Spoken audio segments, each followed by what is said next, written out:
پھر سب ایک واقعہ تھا جس میں یہ بتایا گیا کہ حضرت جبرائیل علیہ السلام کے ذریعے اللہ تعالیٰ نے حضرت خدیجہ الکبریٰ سلام اللہ علیہ کے لیے ایک پیغام بھیجا اور ایک بشارت سنائی گئی۔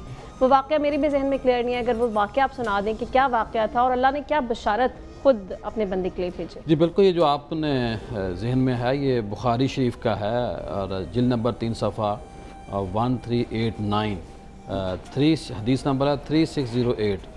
حضرت اسماعیل سے مروی ہے کہ اللہ کے نبی صلی اللہ علیہ وسلم فرمایا کہ جبرائیل علیہ السلام آ رہے تھے۔ یہ حدیث مختلف کتابوں مختلف انداز میں ہے، تو وہ برتن والی بھی ہے جیسے پہلے ہم نے بات کی۔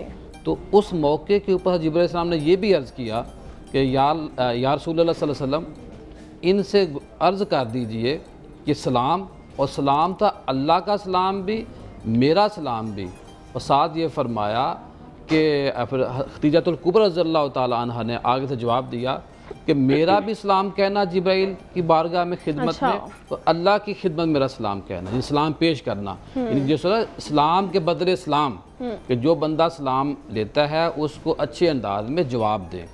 تو ساتھ جبرائیل علیہ السلام نے یہ بھی عرض کی یا رسول اللہ صلی اللہ علیہ وسلم ان کو بشارت دے دیں، خوشخبری سنا دیں کہ اللہ پاک نے ان کے لیے جنت میں محل بنایا ہے۔ محل آج کی کوٹھیوں کی طرح نہیں، آج دنیا میں بڑے سے بڑا کوئی محل بھی ہو وہ موتیوں سے نہیں بنتا۔ تو ہماری جو اماں جان ہے یہ، ان کو اللہ پاک نے موتیوں والا جو محل ہے وہ عطا کرنا ہے، اور میں یہ سمجھتا ہوں، گزارش کروں گا، یہ محل بھی ان کے لیے تھوڑا ہے، یہ صرف ہمیں سمجھانے کے لیے ہے۔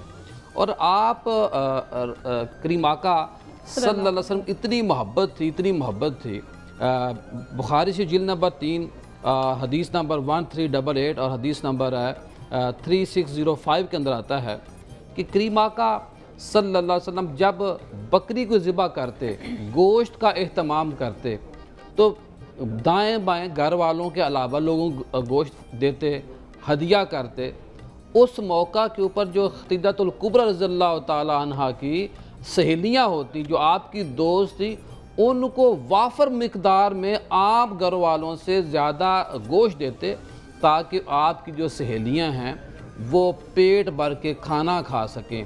اور پھر آج بخاری شریف کی حدیث نمبر جلد نمبر 3 صفحہ 1389 کے اندر آتا ہے حدیث نمبر 3610 کہ ہم عائشہ فرماتی ہیں کہ ایک دفعہ آپ کی جو بہن تھی حالہ، وہ تشریف لائیں، گھر میں آئیں، تو کریم آقا کو ایسے شک پڑا جیسے کہ بندہ دنیا سے چلا جاتا ہے تو بندے کو یقین نہیں آتا کہ میری ماں یا میرا باپ دنیا سے گیا ہے، کوئی ایک جس کو ہم کہتے ہیں عکس آنا۔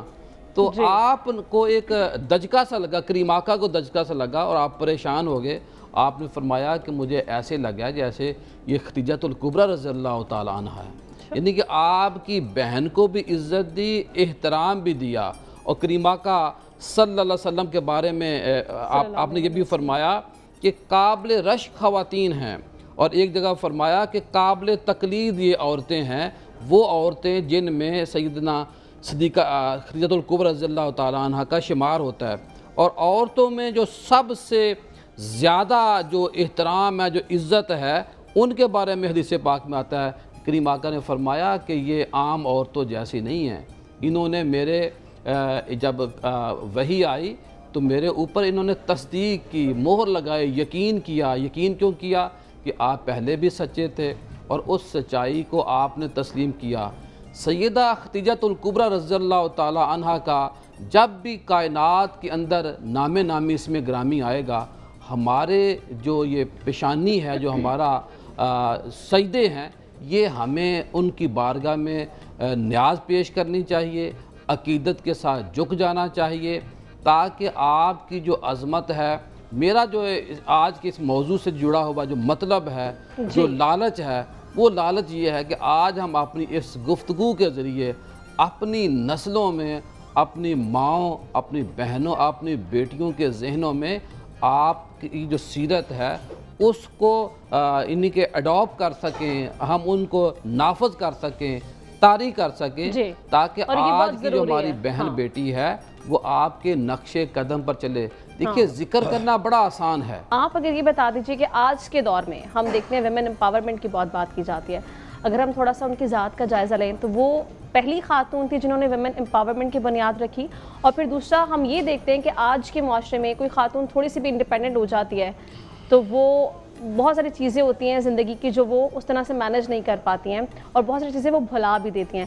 لیکن حضرت خدیجہ الکبریٰ سلام اللہ علیہا وہ ذات تھیں جنہوں نے ہمیشہ نبی کریم صلی اللہ علیہ وآلہ وسلم کے تابع رہتے ہوئے اپنی ساری زندگی گزاری. تو کیا میسج ملتا ہے ہمیں ان کی زندگی سے؟ اعوذ باللہ من الشیطان اللعین الرجیم بسم اللہ الرحمن الرحیم الحمد لآلہ والصلاة علی آلہا. خالق کائنات سورہ زحا میں ارشاد فرماتا ہے وَوَجَدَكَ عَائِلًا فَأَغْنَاهُ.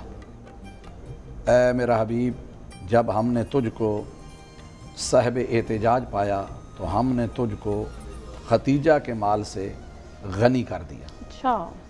اب میرے دیکھنے والے ناظرین کہیں گے یہاں پہ لفظ خدیجہ تو ہے نہیں تو اس نے اپنے پاس سے شامل کر دیا.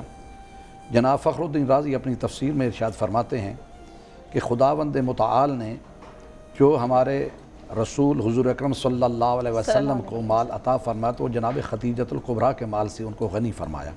اور اس کے بارے میں ابو الاعلیٰ جناب مودودی صاحب بھی اپنی تفسیر تفہیم القرآن میں بھی اس کے متعلق یہی تشریح لکھتے ہیں. لیکن جناب خدیجہ الکبریٰ کے حوالے سے دیکھا جائے تو ان کی زندگی کے بنیادی طور پر 3 پہلو. ایک تو ان کی زندگی جو ہے وہ ہے یعنی جہالت کا دور یا جاہلیت کے دور میں یہ کہوں یعنی اسلام کے اعلان سے پہلے کی زندگی. دوسری ہے حضور اکرم صلی اللہ علیہ وسلم کے ساتھ شادی مبارکہ جب ہوئی اس کی اور اس کے بعد کی زندگی. تو جو ابھی کہا گیا اور کہا جا رہا ہے کہ یقیناً اس میں کوئی شک نہیں کہ حضرت خدیجہ الکبریٰ خواتین میں سب سے پہلے حضور اکرم صلی اللہ علیہ وسلم پر ایمان لانے والی خاتون ہیں. لیکن یہ قبول اسلام کا جو سلسلہ ہے یہ ہے کہ کچھ لوگ 2 طرح کے لوگ ہیں جنہوں نے اسلام کو قبول کیا. ایک وہ لوگ ہیں کہ جو اعلان رسالت سے پہلے موجود تھے لیکن وہ دین ابراہیمی پر تھے یعنی بت پرست نہیں تھے مشرک نہیں تھے. حضرت ابراہیم علیہ السلام کے دین پر جو دین ابراہیمی پہ قائم بند تھے اور حضور اکرم صلی اللہ علیہ وسلم کا جتنا خاندان ہے وہ سارے کے سارے دین ابراہیمی پہ کاربند رہے. اور جناب خدیجہ الکبریٰ بھی دین ابراہیمی پہ کاربند تھیں. یعنی اعلان رسالت سے پہلے بھی کوئی نہیں ملتا. ہر کسی کے بارے میں ملتا ہے کہ کون سا خاندان کس بت کی پوجا کرتا تھا. لیکن 2 ہستیوں کے بارے میں جناب خدیجہ الکبریٰ سلام اللہ علیہا اور جناب حضرت ابو طالب کے متعلق کہیں نہیں ملتا کہ انہوں نے کوئی بت پرستی کی ہو. اور دوسرا جو آپ نے شروع میں کہا تھا کہ یہ وہ عظیم خاتون ہیں کہ جن کے اوپر معراج پر سید الانبیاء تشریف لے کر گئے تو جب جبرائیل آیا تو جبرائیل نے کہا کہ اللہ رب العالمین آپ کے ساتھ خدیجہ الکبریٰ کو بھی سلام بھیج رہا ہے.